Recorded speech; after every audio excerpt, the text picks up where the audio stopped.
you working? What kind of work do you do? This is the Punt and Pass Podcast. Welcome Georgia! in to the Punt and Pass Podcast. I'm your host, Drew Butler, joined alongside my co-host, Jake from. Be sure to follow us on social media at Punt and Pass on X and Instagram. I think that's the first time I've said X. I'm at Drew Butler. He's at from Jake, puntandpass.com, the number one destination for all things college football. Well, it's a bittersweet episode. We only got one more game left, Jake. It means it's the end of the college football season. The college football playoff national championship game is happening on Monday nights in Houston, Texas. Number 1 Michigan against number 2 Washington. We'll dive into all of that. We got a couple of other news and notes across the college football landscape that we'll break down for all of our awesome listeners. But first things first, how are you, brother? What's going on?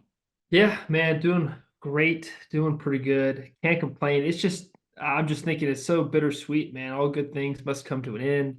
Yeah. The college football season is ending. So is our football season The NFL. here in Washington. So, the NFL playoffs are starting up, but man, for a lot of guys, the season's over. So we just kind of turning that switch in our brains and in our bodies, and when you enjoy football season so much, you hate to see it come to an end. But man, you just start kind of looking forward to next year and all those good things. So that's kind of where I'm at, man. Want to finish strong and really start this new year off on a good note. Absolutely. So the Washington Commanders hosting the Dallas Cowboys week 18. Unfortunately, the Commanders not going to the playoffs. So Monday or Tuesday, you'll have your exit interviews with the coaches, and then you'll be on the way home. What is on the schedule really for the next 10 days when you get home? Are we hunting? Are we golfing? Are you sitting on the couch? Does the diet go by the wayside? What is Jake Fromm doing from January 8th until just call it January 18th? Oh yeah. So man, wife and I are probably gonna get out of here pretty quick, drive home, maybe Tuesday night, Wednesday morning. So just think Wednesday, Thursday, Friday, I would love to be duck hunting that morning. So Duck hunting. Okay. I only have 3 weeks of duck hunting this season, right? Duck hunting goes out January 31st, and I'm gonna try to get as many days in as I can. However, wife and I have a beach trip planned up. Sweet.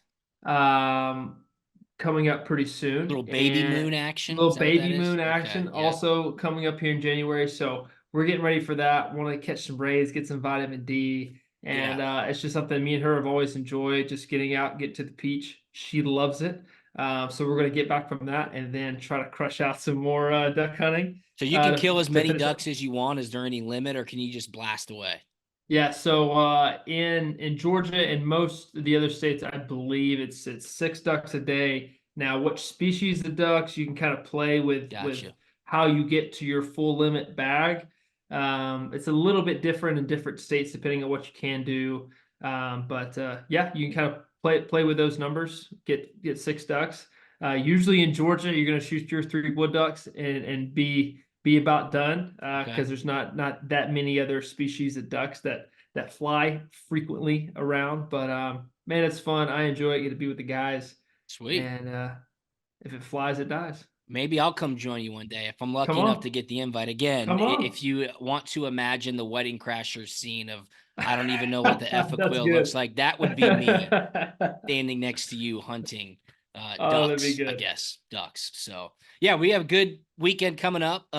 Couple of football games. Obviously, NFL final weekend. The FCS National Championship is on Saturday. I would urge all of you to watch that. Great football. I believe it's North Dakota State against Montana. That game's in Frisco, Texas. Always fun to check in on that action. Then, of course, the national championship game on Monday night. Before we get to other news and notes around college football, got to mention, because they've been awesome partners all season long, that this episode is presented to you by Prize Picks. Download the Prize Picks app. Use the promo code PUNT. You get a 100% deposit match up to your first $100. Prize Picks offers projections on any sport that you watch: NFL, NBA, Major League Baseball, NHL, college football, college basketball, women's college basketball, soccer, NASCAR, esports, literally everything. How about PGA Tour golf? I put in a little entry last night. They're out in Maui, and I won. It's that simple. Use the promo code PUNT when you download Prize Picks. Pick 2 to 6 players. Guess if they will go more or less than their prize picks projection. You can win 25x your money. Download the Prize Picks app. Check them out on social media at Prize Picks, prizepicks.com. Promo code PUNT, 100% deposit match up to your first $100. We'll start in Athens. Some news out of Athens later this week. Couple of big announcements of guys coming back on the lines of scrimmage, which I think is probably really important. First things first, on the offensive line, Tate Ratledge announces he's coming back for his final year. I would have to assume, Jake, that Carson Beck's decision to come back was probably contingent on some of his linemen telling him, hey, I'll be back next year as well. Am I on base there, or was maybe Tate Ratledge coming back because Carson Beck said he was coming back? Yeah, I think those two things can be a little synonymous. Like, I think there's conversations being had with the guys throughout the team. Hey, what are you doing? What are you thinking? What are you feeling? What kind of grades you get? I'm thinking about coming back. Hey, the more guys you get on the same page, especially if they're coming back, like that's just gearing up to have a really good team going Yeah. into the offseason. So I know that I say I know, but I am 99% sure that the conversations being had were pretty fluid. And really, I'm sure Carson was letting guys know kind of what he was feeling, and probably let guys know early what he's going to do. But at the end of the day, you have to do what's best for you. But I think when there's enough guys buying in and coming back, you could see that potentially starting to have a snowball effect. No question. I mean, it's just like when these guys are getting recruited out of high school, you talk to one another, you want to Yep. play together. You're strengthening the bond, not only between the guys in the locker room, but also hopefully to have more success on the field. And again, Tate Ratledge, an All American, he announces he is coming back. That's big time for this offense. On the defensive line, Nazir Stackhouse, he announces that he's coming back. I think this is key because clearly Georgia is going to address bolstering the defensive line, but having that leadership of a guy like Nazir to be there with that experience to lead the younger guys, maybe they further address it in the portal, Jake. They certainly have to recruiting. He announces he's coming back. And again, that's leadership. Carson Beck, Tate Ratledge, Nazir Stackhouse. These are guys that have been in the program for a long time. They're part of the culture that everybody talks about so much surrounding Georgia football. And that was another big announcement on a Friday for Georgia. Yeah, another big one. You have Nazir, you have Tate, like guys in the trenches. That's where the huge differentiator is on the field, Huge. especially in the SEC. It's just having the interior guys win the line of scrimmage and set that line of scrimmage. So there's a physicality, there's a toughness there, especially when you have good veteran players who are coming back. Really sets a tone for your entire football team. No question about it. Carson Beck was named Georgia's MVP by ESPN. I think that's right. A lot of people would probably point to Brock Bowers. Brock missed 3 games. He was banged up all season long. He still produced at an extremely high clip. The third 3-time All-American in Georgia football history in rarefied air, no doubt about it. But Carson Beck getting named Georgia's MVP by ESPN's Adam Rittenberg, I think is the right thing to do. So many times early on in the season, Jake, you and I included, people were clamoring for Carson Beck to just kind of let loose. And when he did? It's when Carson Beck got hurt. Brock Bowers got hurt. When Brock Bowers got hurt, Carson Beck really took the reins of the offense specifically, but of the football team, and led them to yet another undefeated regular season, was extremely efficient. And the fact that he's coming back next year, it's huge. It cannot be understated. Yeah, I mean, I'm going to take us to math class here, and I would say Carson Beck's growth throughout the year was not linear, it was exponential, Great right? job, Jake You like Fromm. that, didn't you? Yeah, That's I pretty do like good. that. Class I is mean, in session. he just kept getting better, and then towards the end of the season, man, you really started to see him make strides and strides and strides, like you mentioned when Brock Bowers goes down. And I think they got it right, man. I think without Carson, and I think another wild card here for this MVP is Mike Bobo as well. Oh, yeah, Like for sure. Bobo, I think, did a fantastic job of calling plays, putting guys in the right spot, and letting Carson do what Carson does best, letting it rip, putting guys in the right spot. I loved it. I really like what I saw, and I'm excited to see how they can grow and build on it next year. You'd have to think Coach Bobo is feeling pretty good about the offense that he will have to call next year. Carson Beck, quarterback, of course, coming back. Ernest Green on the line. Tate Ratledge on the line. How about these skill positions? Dylan Bell, Dominic Lovett, they'll be back. They played there last year. You get Trevor Etienne from Florida in the transfer portal. Yeah. You get Vanderbilt wide receiver London Humphreys. You get the Miami wide receiver Colby Young. Of course, you have the running backs that are there as well. You're going to need it because the schedule's tough next year. At Alabama, at Texas, at Ole Miss. It's going to be fun in 2024. It's unfortunate the Dogs didn't make it to the college football playoff. It's unfortunate they're not playing on Monday night, but you know what?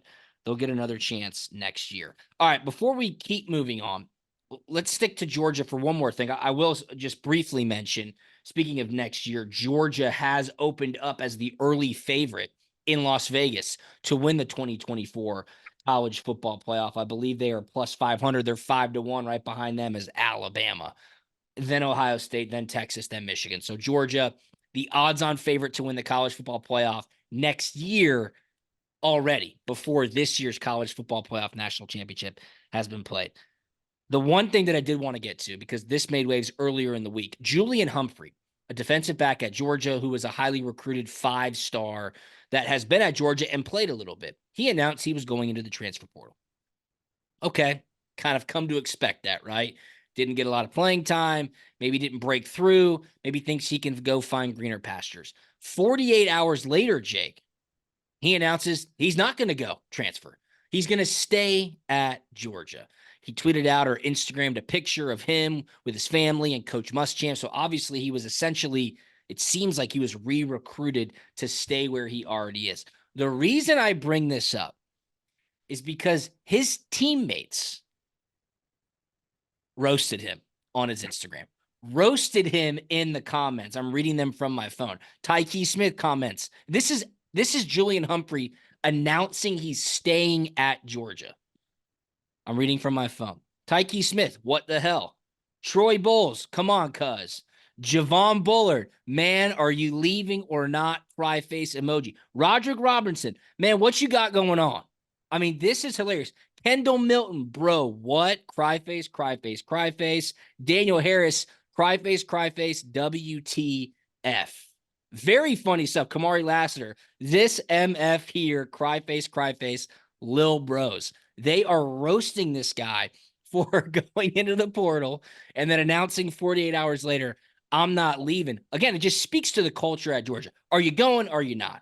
Are you 1 foot in? Are you 1 foot out? Make up your mind, because you got to be all in to be a Georgia Bulldog. And I love seeing that, because look, you're in an NFL locker room right now. There's nothing like the camaraderie and the shit talking that goes on inside a locker room.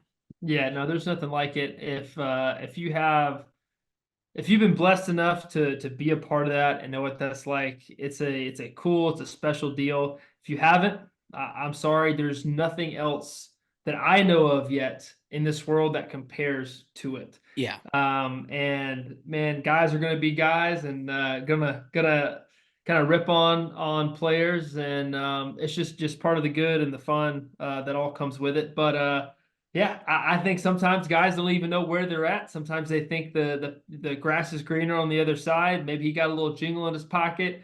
I don't know. But I think it's a good thing that he's staying, and he better get on the ship soon, because No doubt.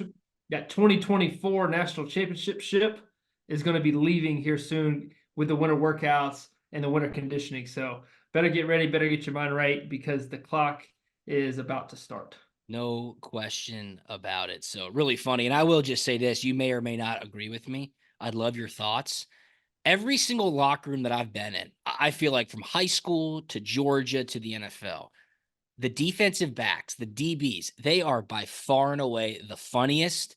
They are by far and away the loudest. And they are by far and away the most ruthless, meaning they will take down anybody. They will make fun of each other. They are straight up damn hilarious. In this DB group, obviously getting into Julian Humphrey's comments on Instagram and just tearing him apart. That's par for the course, I'm afraid. Yeah, so for me and my experience, and you hit one of them for sure, there's always three position groups that just always cause the most chaos, getting into the most trouble, and you just know the team clown, so to speak, is going to come from one of these three rooms. It's either the DB room, like you mentioned, the wide receiver room, Yeah. or the defensive line room. Yeah, defensive linemen, but are defensive linemen different? Because the DBs and the wide receivers, they're kind of like two and the same. They're so outrageous and so funny. The defensive lineman, I get it. I just feel like that's a different type of almost comedy / class clown, if you get it. Yeah, no, I get that. And to me, what makes a defensive lineman get away with it even more is because they know they can get away with it. Because what are Yeah, you going to do? You're going to say something to the biggest person that's on the right. field, like, "Hey, well, I can say whatever I want because what are you going to do about it?" That's right. So that's what's going through their head, and for them, most of the time, anything goes. That's too funny, and I totally agree. So shout out to the Georgia DBs holding Julian Humphrey accountable. I'm glad Julian Humphrey's back. That should be a great pickup, if you want to call it that, re-recruiting him to stay at Georgia. One more piece of transfer news: Ohio State announces they're getting Will Howard. Will Howard, longtime starter from Kansas State, he's going to Ohio State. Some are calling it Kyle McCord 2.0. Some in the media are saying it's not that big of an upgrade. Couldn't Ryan Day do better? Seems like Ohio State, the quarterback position there, would be one of the most lucrative in the country. An interesting pickup here. I don't really know what to think of it so far. I've always had a lot of respect for Will Howard. And again, like starting that many games of college football, certainly you can't take that for granted. No, I mean, hey, he's got the reps, he's got starts, he's had the opportunity to play in big time games, and I think what maybe they're thinking at Ohio State is, hey, we have a really good machine working. Let's just find somebody who can go out and operate an offense and not screw this thing up for us, basically. And not that he's not a dynamic football player, but obviously they see something in him rather than trying to develop a younger guy. I think maybe they also think that their roster is built to win now. We need to go make a move at this thing and go and win a national championship next year. Like they're thinking, hey, Yeah. we gotta do this next year. So take the experience and take a guy who's kind of been there and done that out there at the college football level. And yeah, I mean, I think he's a really good football player, and I think he'll have success there. No question about it. All right, let's dive into this national championship game. Before we do that, I got one more thing to mention. Sorry, I'm kind of all Talk over to the him. place. You There good? was this other Instagram video going around from the Orange Bowl week, and it was a video of Kirby Smart walking into the press conference, and it was him, it was Bryant Gant, and it was Claude Felton, and Kirby just looked out of sorts. He looked bad, like straight up. And there was this video, and when I say out of sorts, like he looked totally out of it. Looked like he had just woken up, looked like he might have had a long night. And the Instagram video was insinuating, man, Kirby must have had fun in Miami last night. Now, this is the press conference. This is the day before the game. Coaches don't usually get into that kind of stuff. My sources tell me Kirby Smart had a 102-degree fever, and they dragged him to that press conference. Now, if you have ever had, being an adult, call it 35 or over, 102, 103 fevers, they hit you like you can't believe. When I got that piece of information that Kirby Smart was that sick, I thought to myself, one, I can't believe he made it to that press conference. Two, I can't believe they dragged him to that press conference. And then three, I got to give him a lot of props for just being able to stand on his feet and walk forward. To sit there, field those questions with a running 102-degree fever. God bless that guy, because I don't wish that on anybody. So if you have seen that almost semi-viral video and people were making light of it, that dude was struggling with a high fever. So I'm glad he's feeling better. It's amazing he was able to make it onto the sideline for the game, but dude, those fevers, they knock you down so bad. Your body kills. I can't believe he did that. I cannot believe that. Hey, just a guy who practices what he preaches, No and question, dude. hey, man, Woo! if he's asking for every little bit, every little ounce from his guys, that hey, man, I'm gonna show up and I'm gonna do the work too. So actually, little side story here. I had the stomach flu probably a month ago. I thought I was gonna die, man. I know, dude. I've never felt so bad before. I mean, like it just felt and it was for 24 hours. I know. and it was done. But man, I didn't want to do anything. I know. Especially not get up and start fielding questions. Like, no way, dude. No way. No All right. way. I just had to get that off my chest because I saw it and I was like, what's going on here? And then I got that detail. So glad he's feeling better. Hopefully he's getting a little bit of rest. Maybe he's at the beach with his The 48 rest. hours He's a year that recruiting. he gets off. Exactly. Exactly. All right. Time to talk about the college football playoff national championship. Of course, you know me. I'll be on Prize Picks when I'm watching this awesome matchup. So before the game kicks off, head on over to my social media at Drew Butler. I will put up a DB3 piece, the last one of the year for college football. Go to Prize Picks, download the Prize Picks app, prizepicks.com. Use the promo code PUNT. You get a 100% deposit match up to your first $100. Can't wait. There's going to be so much action on the Prize Picks board for the college football playoff national championship game.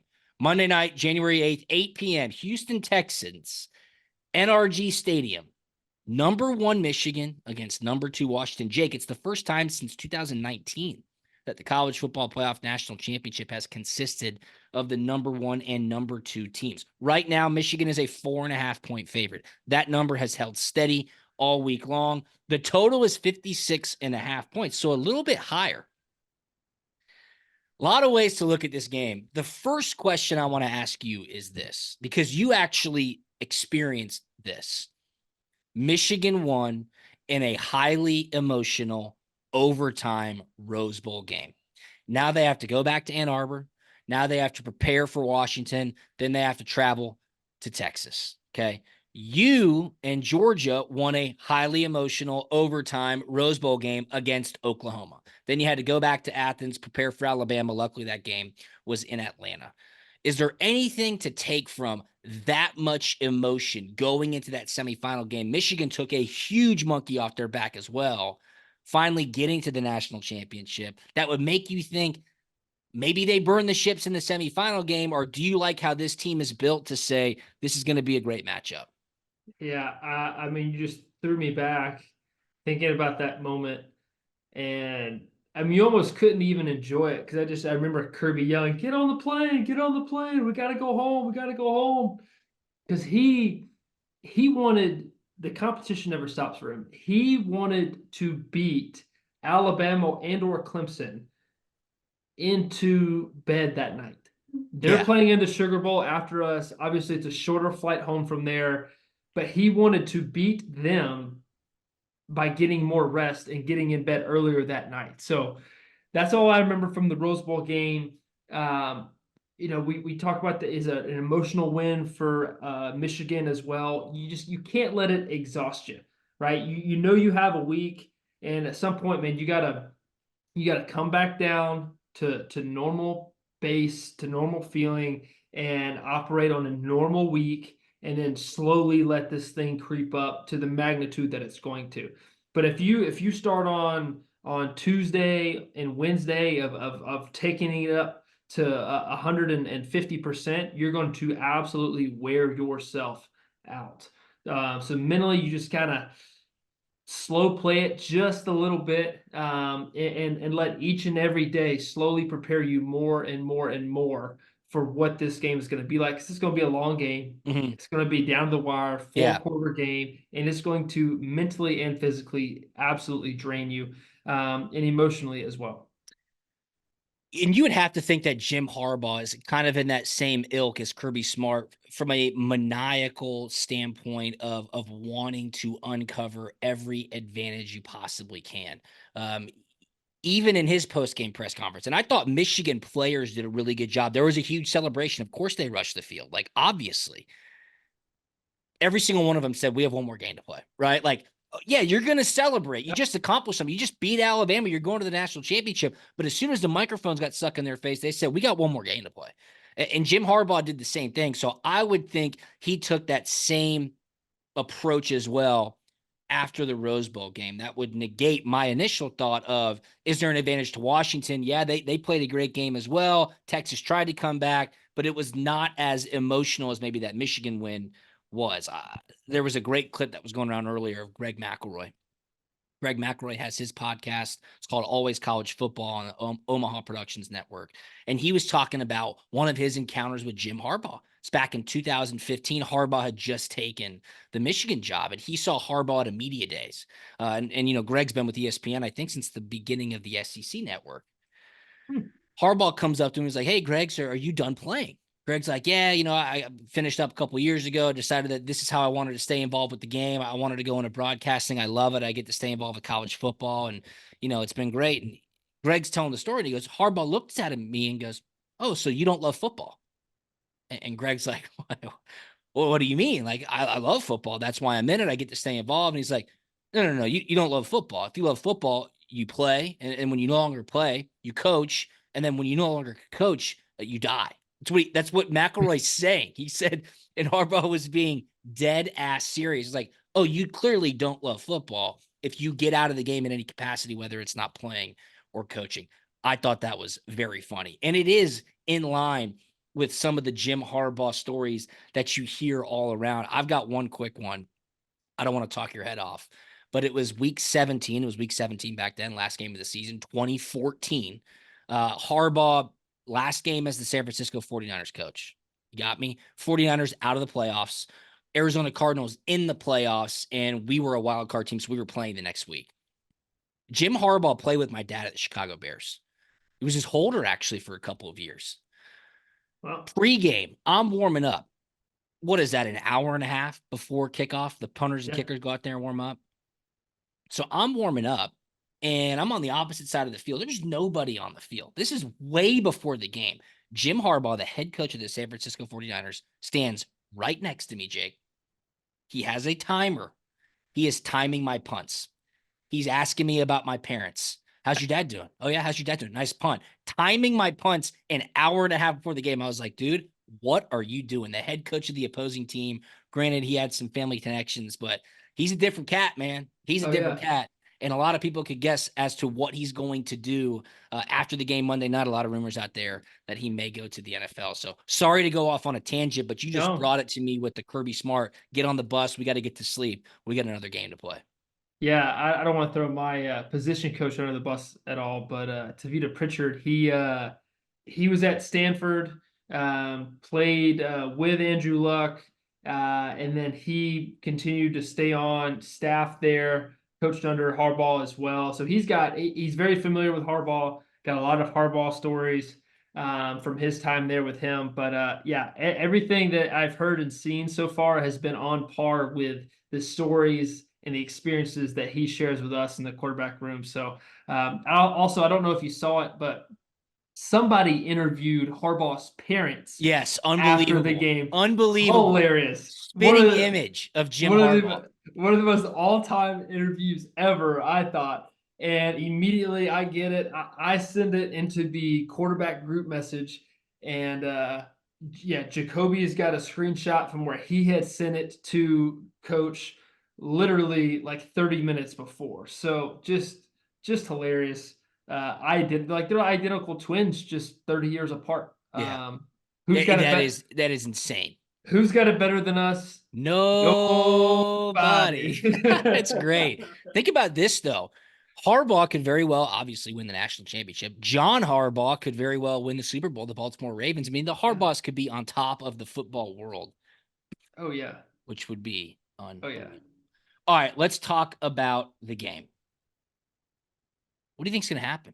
Two great quarterbacks. Michael Penix Jr. obviously can deliver it with accuracy like nobody else can, especially left standing. J.J. McCarthy showed his athleticism and his will to win. Michigan's run game is elite. Michigan's run defense is also very good. But Washington, I just keep saying it week after week, Jake, they just find ways to win. Michael Penix versus Texas, 29-38, 2 touchdowns, 430 yards passing. Michigan only had 351 total yards against Alabama. So what gives in a matchup like this? Yeah, we're going to hit some broad strokes, and then maybe we're going to condense this thing down and get a good thesis going into the game here. Man, I'm continuing to stay in school here and coming up with some vocab words. But if this game ends up being a shootout, Washington wins. If this is a gritty, physical, nasty game, Michigan wins. I think if Michigan can keep Washington's explosive plays to less than 8, I think Michigan wins. If Michigan plays good defense like they did against Alabama, man, I really like Michigan to win. How well can Washington's front seven hold Michigan's running offense Yeah, back? just affect it, right? Just Yeah. disrupt it somehow. Because Blake Now, Corum is a freak. He is a great running back. great running back. Can Michigan put two good offensive plans back to back in back to back weeks? Okay, let's talk about this. Can JJ McCarthy play on par with Michael Penix Jr.?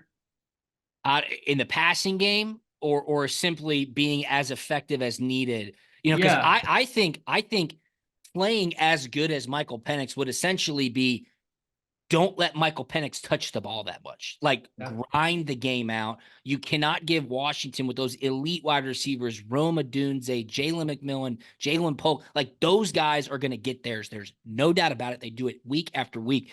Dylan Johnson, the running back at Washington. Washington only had 3.3 yards per carry against Texas. It's nothing to really write home about. But not at Dylan all. Johnson, when they were trying to run the clock out, their starting running back got injured. Seems like he's questionable for the game. You would think that they'll give him whatever they possibly can to allow him to play, to take some of the pressure off the passing game. But to answer your question, you have to manage the game, meaning long, sustained drives, in order for Michael Penix and that elite passing attack not to be able to gash you time and time again. Yeah, I mean, right now, if I'm game planning and I'm Michigan, like you said, hey, I'm telling the offense we have to go, and we're gonna try to eat 8 minutes off the clock Yeah. every single drive. Let's have 12 play drives. Let's run the ball effectively. Hey, if we get to 3rd and 3, 3rd and 4s, hey, so what? Let's run the ball. That's what we want, and suffocate Washington on Yeah. offense to make them think that they have to press and go score Yes. fast because I That haven't can't be got a good feeling. yeah. If you they're not Washington's offense isn't going to get in rhythm if they never have the ball. So play keep away this game, and how effective can they be in doing that? I don't know. Honestly, I like Washington to win this football game because they have found a way to win throughout the entire season. Something that you and I both have talked about. Yep. Is it going to be their knack? Is it going to be a crutch that it's just going to bite them in the rear end sooner or later? But this is the last game, right? And they found a way to win up to this point, and I think they're a good team. They play complementary ball on both sides of the ball. I think they find a way to win one more game. Dude, I think so too. Right now on the money line, Washington plus 165. Last time I checked, so you're getting a little something back if you think they're going to take the game. Plus 170. Just updated Michigan minus 195. The total's 56 and a half. I think Michigan can score. So Yeah, I if do it does too. get into a shootout, because that's the way Washington's going to win. Washington is not going to win a knockdown drag out against Michigan. I think Washington will get up early. Michigan will be able to put points on the board to keep pace, and then Washington pulls away late. The X factor is the special teams of Michigan. Think about what happened a week ago.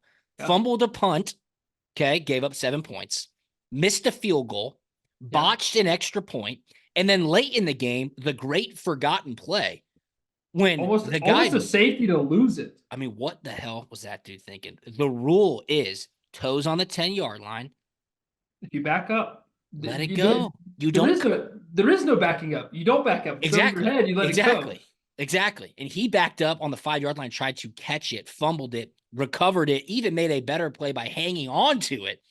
Yeah. And they were down at the 1-yard line. So Michigan special teams is going to have a lot of pressure. This game isn't indoors, obviously.